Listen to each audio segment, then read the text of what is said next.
لقد كان لكم في رسول الله أسوة حسنة لمن كان يرجو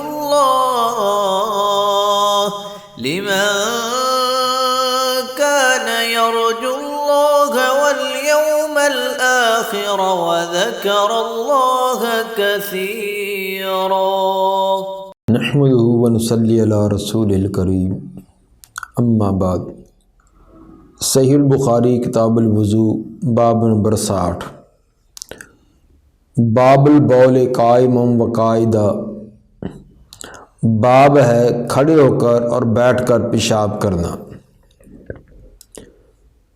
اس باب میں امام بخاری رحمہ اللہ یہ ثابت کرنا چاہتے ہیں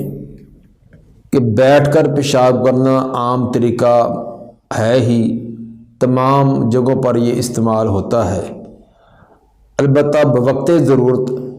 کھڑے ہو کر پیشاب کرنے کا جواز ہے، بشرط یہ کہ پیشاب کی چھینٹوں سے مکمل طور پر اجتناب کیا جائے۔ جسم کو اور کپڑوں کو پیشاب سے بچانا، محفوظ رکھنا یہ لازمی اور ضروری ہے، جس طرح کہ گزشتہ ابواب کے اندر اس کی وعید آئی ہے کہ جو پیشاب کی چھینٹوں سے نہیں بچتا اس کے لیے سخت وعید ہے۔ البتہ اگر کوئی عذر ہے، اس عذر کی وجہ سے کھڑا ہو کر پیشاب کوئی کرے تو اس کا جواز ہے۔ حدیث نمبر 224، قال حدثنا آدم قال حدثنا شعبہ عن الأعمش عن ابی وائل عن حذیفہ قال اتى النبی صلی اللہ علیہ وسلم سباطۃ قوم فبال قائما ثم دعا بماء فجئته بماء فتوضأ۔ سیدنا حذیفہ رضی اللہ تعالیٰ عنہ فرماتے ہیں کہ اتى النبی صلی اللہ علیہ وسلم سباطۃ قوم، نبی صلی اللہ علیہ وآلہ وسلم ایک قوم کے کوڑا کرکٹ پھینکنے کی جگہ پر آئے۔ سباطۃ قوم جہاں گھر کا کوڑا وغیرہ قذرات وغیرہ پھینکے جاتے ہیں، جس کو ہمارے پنجابی میں روڑی کہا جاتا ہے۔ ایک قوم کے کوڑا وغیرہ پھینکنے کی جگہ پر آئے، فبالا قائما، تو آپ نے کھڑے ہو کر پیشاب کیا، ثم دعا بماء، پھر آپ نے پانی منگوایا، فجئت بماء، میں پانی لے کر آیا، فتوضأ، تو آپ نے وضو فرمایا۔ یہ روایت امام بخاری 4 مرتبہ لائے ہیں۔ اس جگہ یہ ثابت کیا کہ کھڑے ہو کر پیشاب کرنے کا جواز ہے۔ باقی رہا یہ سوال کہ امام بخاری رحمہ اللہ نے قائماً و قاعداً، کھڑے اور بیٹھ کر دونوں طرح پیشاب کے جواز کا بیان باب قائم کیا ہے، تو اس حدیث میں تو صرف کھڑے ہونے کا ذکر ہے، بیٹھ کر پیشاب کرنے کا تذکرہ نہیں ہے۔ اس کا علامہ عینی رحمہ اللہ نے عمدۃ القاری جلد 2 صفحہ 620 پر یہ اس کی توجیہ بیان کی ہے کہ بیٹھ کر پیشاب کرنا معروف تھا، عام تھا، اس سے بیٹھنے کی روایت، اس لیے بیٹھنے کی روایت امام صاحب نے درج نہیں کی، صرف کھڑے ہونا جو کہ نادر، شاذ اور قلیل صورت تھی اس کا تذکرہ کر دیا۔ شاہ ولی اللہ رحمہ اللہ فرماتے ہیں کہ امام بخاری رحمہ اللہ یہ بتلانا چاہتے ہیں کہ یہ طریقہ صرف بیٹھ کر ہی نہیں ہے، پیشاب کرنے کا طریقہ صرف بیٹھ کر ہی نہیں بلکہ کھڑے ہو کر بھی اس کا جواز ہے، تو اس لیے بیٹھنے کی روایت درج نہیں کی۔ ویسے بیٹھنے کی روایت سنن نسائی کی حدیث نمبر 30 اور ابن ماجہ کے حدیث نمبر 346 میں یہ حدیث ہے۔ حضرت عبد الرحمن بن حسنہ فرماتے ہیں کہ بالا رسول اللہ صلی اللہ علیہ وسلم جالساً، نبی صلی اللہ علیہ وسلم نے بیٹھ کر پیشاب کیا، فقلنا انظروا الیہ یبول کما تبول المرأة، تو چونکہ وہ اپنے زمانہ جاہلیت کا طریقہ کی بات بتلا رہے ہیں کہ ہم نے بطور اعتراض پیغمبر علیہ السلام نے بیٹھ کر پیشاب کیا تو ہم نے بطور اعتراض اور تان کے کہا کہ دیکھو یہ تو عورت کی طرح بیٹھ کر پیشاب کر رہا ہے، آپ بیٹھ کر پھر بڑے پردے کے ساتھ یہ کرتے جس طرح عورت جو ہے بڑا باپرد ہو کر، تو انہوں نے مخالفین نے بطور اعتراض کی یہ بات کہی کہ یہ دیکھو عورت کی طرح بیٹھ کر پیشاب کر رہا ہے۔ تو ثابت ہوا کہ نبی صلی اللہ علیہ وسلم بیٹھ کر پیشاب بھی کرتے تھے، لیکن چونکہ بیٹھ کر کرنے والی جو روایت ہے وہ امام بخاری کی شرط کے مطابق نہ تھی، اس لیے اس کو ذکر نہیں کیا بلکہ عرف عام پر اس کو چھوڑ دیا۔ باقی اس روایت میں جو کھڑے ہو کر پیشاب کرنے کا تذکرہ ہے، اس کی بعض اہل علم نے کوئی وجوہات بھی بیان کی ہیں۔ مثلا بعض نے ایک وجہ یہ بیان کی ہے کہ آپ کے پاؤں میں تکلیف تھی، بیٹھنے میں دقت تھی، اس لیے آپ نے کھڑے ہو کر پیشاب کیا۔ یہ توجیہ مستدرک حاکم کی جلد 1 صفحہ 182 پر اور بہقی جلد 1 صفحہ 101 پر یہ توجیہ ہے، لیکن جن روایات سے یہ بیان کی گئی ہے امام دارقطنی نے اور امام بہقی نے ان روایتوں کو کمزور قرار دیا ہے۔ اور بعض نے توجیہ یہ بیان کی کہ جس کوڑا کرکٹ والی جگہ پر آپ نے پیشاب کیا تھا اس میں بیٹھنے کی کوئی مناسب جگہ نہیں تھی، کیونکہ روڑی پر قذرات وغیرہ غلاظت وغیرہ تو ہوتی ہے، بیٹھنے سے کپڑوں کے ملوث ہونے کا خطرہ تھا، اس وجہ سے آپ نے کھڑے ہو کر پیشاب کیا۔ اور ابا نے یہ بھی توجیہ بیان کی کہ آگے جگہ اونچی تھی پیچھے نیچی تھی تو پیشاب کے واپس ہونے کا خطرہ تھا، اس لیے آپ نے کھڑے ہو کر کیا۔ اور ابا نے یہ صورت بیان کی کہ یہ جواز کے لیے تھا، تو سب سے زیادہ بہتر صورت یہی ہے کہ یہ آپ نے جواز کے لیے بیان کیا کہ بوقت ضرورت کھڑے ہو کر اگر ضرورت پیش آئے تو آدمی پیشاب کر سکتا ہے، لیکن شرط وہی ہے کہ پیشاب سے کلی طور پر اجتناب ہو، جسم اور کپڑے جو ہیں اس سے بالکل محفوظ ہوں۔ لیکن اس کو کہ مستقل طریقہ بنا لینا، جس طرح کہ آج یہ مغربی ممالک والوں کا یہ طریقہ ہے کہ کھڑے ہو کر بغیر کسی طہارت کے، بغیر کسی پانی کے استعمال کیے ہی اسی طرح ہی اور اس کے اندر پیشاب کے چھینٹوں کا اجتناب بھی نہیں کیا جاتا، تو یہ طریقہ اپنانا درست نہیں ہے۔ البتہ ضرورت کے وقت اگر تمام شروطوں کو یود کو مد نظر رکھتا کوئی اس طرح پیشاب کر لے تو اس کا جواز ہے۔ باب نمبر 61 باب البول عند صاحبہ والتستر بالحائط، باب ہے پیشاب کرنا اپنے کسی ساتھی کی موجودگی میں اور دیوار کی اوڑ کر کے پیشاب کرنا۔ اس کے اندر امام بخاری رحمہ اللہ 2 چیزیں بیان کرنا چاہتے ہیں کہ کوئی ساتھی موجود ہے، اس کے ہوتے ہوئے پیشاب کیا جا سکتا یا نہیں۔ اصل میں ایک پیشاب ہے کہ براز ہے، براز یعنی قضائے حاجت جس کو ہمارے ہاں بڑا پیشاب کہتے ہیں، تو براز کے وقت 2 طرفہ آڑ کا ہونا، پردے کا ہونا لازمی ہے، اگلی طرف بھی پچھلی طرف بھی۔ یہی وجہ ہے کہ جب براز کے لیے آپ تشریف لے جاتے تو آپ آبادی سے کافی دور جاتے، چونکہ براز کے لیے 2 طرفہ آڑ کا ہونا لازمی ہوتا ہے، لیکن پیشاب کے لیے اس کے لیے ایک طرف آڑ ہی کافی ہوتی ہے، تو اس لیے آبادی کے قریب بھی، حتیٰ کہ کوئی ساتھی ہے تو اس کے بھی دوسری طرف منہ کر کے جس یعنی اپنا اورا وغیرہ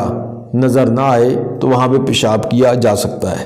تو امام بخاری رحمہ اللہ یہ ثابت کرنا چاہتے ہیں کہ پردہ ہونا لازمی ہے، اگر کوئی ساتھی قریب ہے تو اس کی موجودگی کے اندر بھی پیشاب کیا جا سکتا ہے۔ اسی طرح کوئی دیوار وغیرہ اس کا اوڑھ کر کے اس کا پردہ بنا کر پیشاب کیا جا سکتا ہے۔ حدیث نمبر 225۔ قال حدثنا عثمان بن ابی شیبہ قال حدثنا جریر عن منصور عن ابی وائل عن حذیفہ قال رأیتنی انا والنبی صلی اللہ علیہ وسلم نتماشا۔ تو حذیفہ رضی اللہ تعالیٰ فرماتے ہیں کہ میں اپنے آپ کو دیکھ رہا ہوں، یعنی وہ پورا نقشہ ابھی بھی میرے سامنے ہے، اگرچہ بیان کرتے وقت جب بیان کیا اس سے بہت پہلے کا یہ واقعہ ہے، لیکن وہ پورا کا پورا نقشہ، پورا کا پورا منظر اور سین ان کے سامنے ہے۔ تو فرماتے کہ رائے تو نہیں، گویا کہ اب بھی میں دیکھ رہا ہوں، وہ پورا کا پورا نقشہ میرے اب بھی سامنے ہے۔ کیا میں دیکھ رہا ہوں کہ میں اور نبی صلی اللہ علیہ وسلم نے تماشا چلتے جا رہے تھے۔ فَأَتَى سُبَاطَةَ قَوْمٍ، آپ ایک قوم کے کوڑا کرکٹ پھینکنے کی جگہ پر آئے، خلف حائط، جو ایک دیوار کے اوڑ میں تھی، ایک دیوار کے بیک میں تھی۔ فقام کما یقوم احدکم، آپ کھڑے ہوئے جس طرح کہ تم میں سے کوئی ایک کھڑا ہوتا ہے۔ یہاں قیام سے مراد کوئی جلوس ہی کی جو شکل ہے وہ نہیں تھی، بلکہ عام جیسے آدمی کھڑا ہوتا اسی طرح کھڑے ہوئے جس طرح کہ تم میں سے کوئی ایک کھڑا ہوتا ہے۔ فبالا، تو آپ نے پیشاب کیا۔ فانتبذت منہ، تو میں آپ سے ہٹ گیا، میں تھوڑا سا ہٹ گیا کہ تاکہ آپ اپنی حاجت کو پورا کر لیں۔ فاشار الیہ، تو آپ نے میری طرف اشارہ کیا۔ فجئتہ، میں آیا آپ کے پاس۔ فقمت عند عقبہ، تو میں آپ کی ایڑیوں کے پاس کھڑا ہو گیا، دوسری طرف منہ کر کے آپ کی طرف پیچھا کر کے کھڑا ہو گیا تاکہ یہ ایک آڑ بن جائے۔ دوسری طرف تو چونکہ دیوار تھی، پردہ تھا، اس طرح بھی تو آپ کا خود جسم بھی آڑ تھا، اور دوسرا ساتھی کو کھڑا کر دیا کہ دوسری طرف رخ کر کے آپ کھڑے ہو جائیں تاکہ گزرنے والے کے لیے ایک پردہ بن جائے۔ فاشارہ الیہ، میرے سے اشارہ فرمایا۔ فجئت فقمت عند عقبہ، میں آیا اور آپ کی ایڑیوں کے پاس کھڑا ہو گیا۔ حتیٰ فارغ، یہاں تک کہ آپ اپنی حاجت سے فارغ ہوئے۔ اس سے امام بخاری رحمہ اللہ نے یہ ثابت کیا کہ اپنے ساتھی کی موجودگی کے اندر اگر کسی ساتھی کو اس کو ایک آڑ بھی بنا لیا جائے تو اس میں کوئی حرج نہیں ہے۔ تو بہرحال کھڑے ہو کر جب چھینٹوں وغیرہ سے کلی طور پر اجتناب ہو اور آبادی کے قریب ہے یا کوئی دوسرا ساتھی قریب موجود ہے، اس میں پردے والی تمام کے تمام صورتیں باقی ہوں تو یہ پیشاب وغیرہ کیا جا سکتا ہے۔ بعض لوگوں کا اس روایت سے یہ استدلال کرنا کہ پیشاب کے دوران کلام کرنے کا جواز ہے، یہ ان کا استدلال درست نہیں ہے۔ مثلا انہوں نے اس بات سے استدلال کیا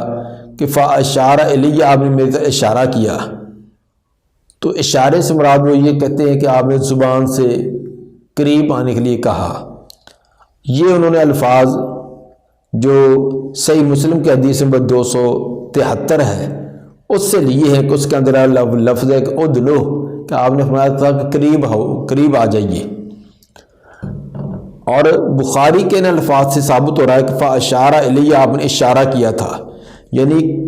مسلم کے لفظ قریب ہونے کے ہیں وہ آپ نے زبان سے نہیں بولے تھے بلکہ اشارے سے کیے تھے۔ تم نے مثلا اشارے سے ایسے کرنا ہے، اپنی طرح اشارہ قریب ہونے کا کرنا،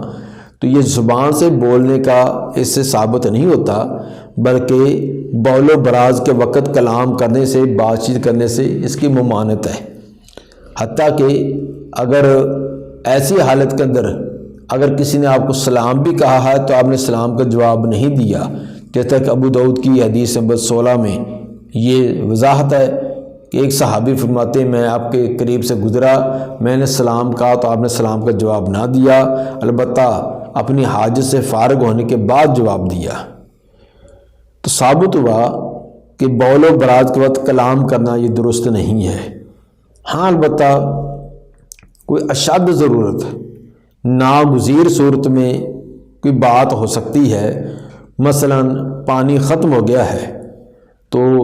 دستک دے اور بار بار پوچھے کہ کیا مقصد ہے، کیا لینا ہے،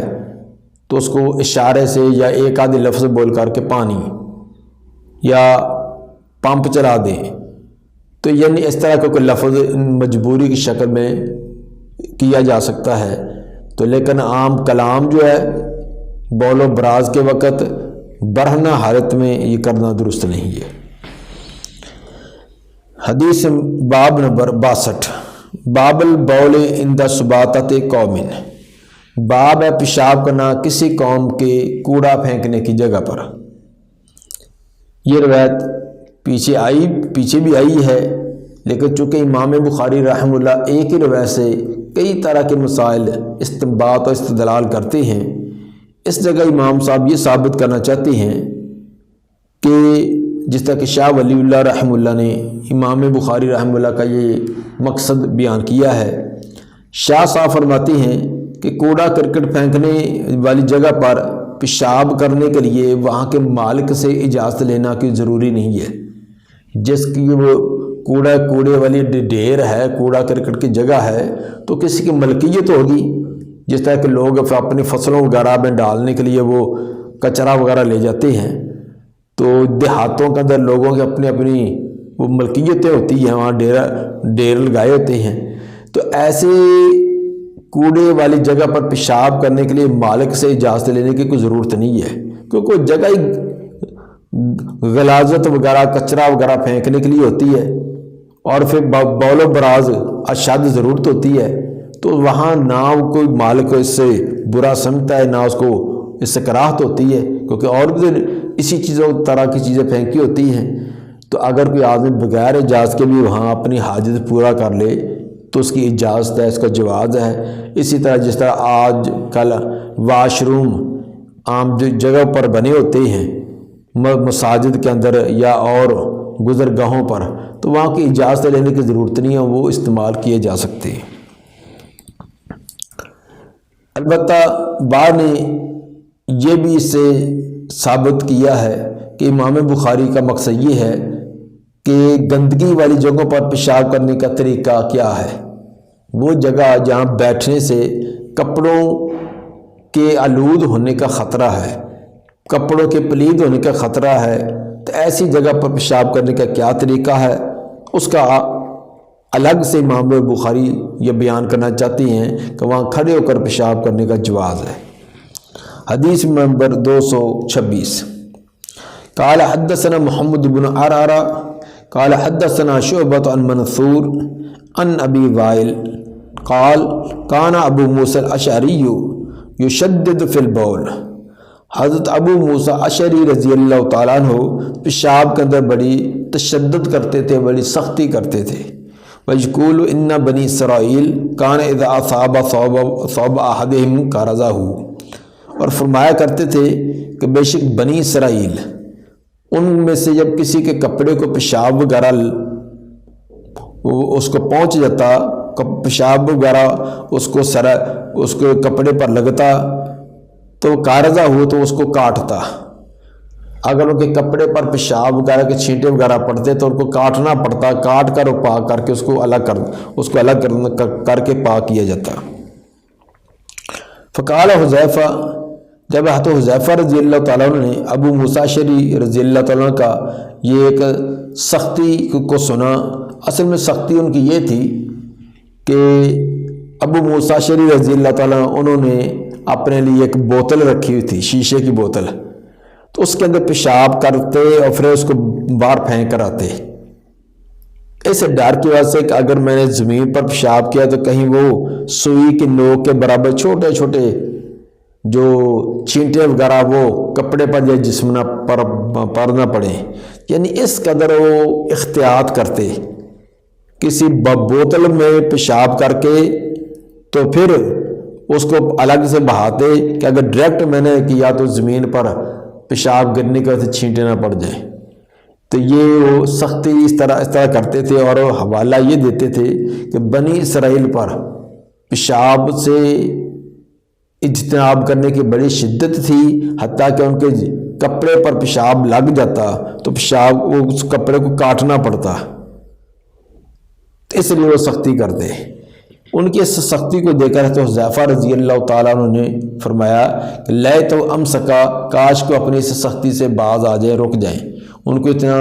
شدت اختیار نہیں کرنی چاہیے کہ ہمیشہ بوتل کا اہتمام کریں، جب کبھی ضرورت ہو تو اس میں بڑے احتیاط سے پیشاب کریں، پھر الگ اس کو گراتے رہیں۔ تو جیسے نبی صلی اللہ علیہ وسلم نے جب ہمیں اتنا مکلف نہیں کیا، اتنی تکلیفیں نہیں دی، آپ بھی زمین کے اوپر ہی اپنی حاجت کو پورا کر لیتے تھے۔ تو اس لیے احتیاط اپنی طرف سے پوری کریں۔ پوری کرنے کے باوجود اگر لاشعوری طور پر کوئی اس کے سوئی کی نوک برابر کوئی اس کے اندر چھینٹ وغیرہ پڑ گئی، انسان کو پتہ نہیں چلا، تو اس کے اندر تو انسان لا یکلف اللہ نفسا الا وسعها، انسان کو تکلیف اتنی دی گئی جتنی اس کے وسعت میں ہے۔ تو خواہ مخواہ اپنے آپ کو اس طرح شدت میں مبتلا نہیں کرنا چاہیے۔ تو حذیفہ رضی اللہ تعالیٰ فرماتے تھے کہ لیتہ امسک، کاش کو اپنی اس بات سے رک جائیں۔ پھر دلیل کے طور پر انہوں نے فرمایا کہ اطاع رسول اللہ صلی اللہ علیہ وسلم سباطۃ قوم،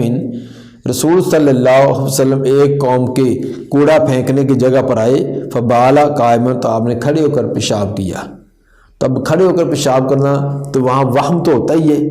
لیکن جب ظاہری طور پر کوئی چھینٹے وغیرہ نہیں ہیں، اس کی احتیاط کی ہے تو بات کافی ہے۔ اس کے باوجود اپنی طرف سے پوری احتیاط کرنے کے باوجود اگر کوئی سوئی کے ناکے کے برابر کوئی قطرہ، کوئی چھینٹا وغیرہ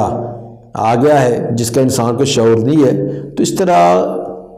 کیا انسان کو مکلف نہیں کیا گیا، وہ اس طرح کی چھوٹی موٹی باتوں سے درگزر کیا گیا ہے۔ باقی رہا کہ یہودی کیا واقعی ان کے اندر ان پر یہ سختی و شدت تھی؟ تو یقینی طور پر جب حضرت ابو موسیٰ اشعری رضی اللہ تعالیٰ فرما رہے ہیں کہ ان کی ایسے شدت تھی، اصل میں یہودیوں نے کچھ کام خود اپنے آپ پر تشدد کر رکھا تھا۔ جب انہوں نے اپنے آپ پر تشدد کیا تو ان پر اللہ کی طرف سے بھی سختی کی گئی، جیسے کہ اونٹ کا گوشت نہیں کھانا، دودھ نہیں پینا، فلاں کام نہیں کرنا فلاں، تو اپنے آپ پر انہوں نے خود ہی شدتیں کر کے تھی۔ یہ تک بعض صوفیہ کرام اپنے صوفی پن کی وجہ سے بڑا تقوی ظاہر کرنے کے لیے کوئی اچھی چیز نہیں کھانی، اچھا لباس نہیں پہنا، کوئی خوشحالی والی چیز استعمال نہیں کرنی، گرمیوں کے موسم کے اندر رضائی لے کر وہ دھوپ میں لیٹے ہوتے ہیں، یہ ہم قبر کا منظر یاد کر رہے ہیں۔ سردیوں کے اندر ٹھنڈے پانی کے اندر کھڑے ہو کر عبادت کر رہے ہوتے ہیں کہ اپنی نفس کشی کر رہے ہیں، کوئی اچھا سالن مل گیا تو اس کے اندر پانی ڈالتے ہیں، وہ نفس کشی کر رہے ہیں۔ یہ صوفیہ کرام کے عجیب طریقے ہوتے ہیں۔ تو اسی طرح یہ یہودی اور عیسائی، ان کے درویش اور ان کے پادری، وہ بھی ایسا کرتے تھے اپنے تقوی ظاہر کرنے کے لیے بڑی شدت والے اعمال۔ تو یہ بھی انہوں نے اپنے آپ پر خود ہی یہ تشدد کر رکھا تھا کہ معمولی بات پر بھی بڑے سخت احکام لگا رکھے تھے۔ جب انہوں نے کیا ہے تو ان پر سختی کر دی گئی، جس طرح کہ سورہ اعراف کے آیت نمبر 157 میں اس کی طرح اشارہ بھی ہے کہ وَيَضَعُ عَنْهُمْ إِثْرَهُمْ وَالْأَغْلَالَ الَّتِي كَانَتْ عَلَيْهِمْ، کہ نبی صلی اللہ علیہ وسلم نے یہودیوں نے اپنے آپ پر جو سختیاں اور بوجھ ڈال رکھے تھے، جو اپنے گردنوں کے اندر سخت قسم کے طوق ڈال رکھے تھے مشقتوں والے، آپ نے ان کو ختم کیا ہے۔ تو پیغمبر علیہ السلام کا ایک یہ بھی وصف بیان کیا کہ پہلے شریعتوں کے اندر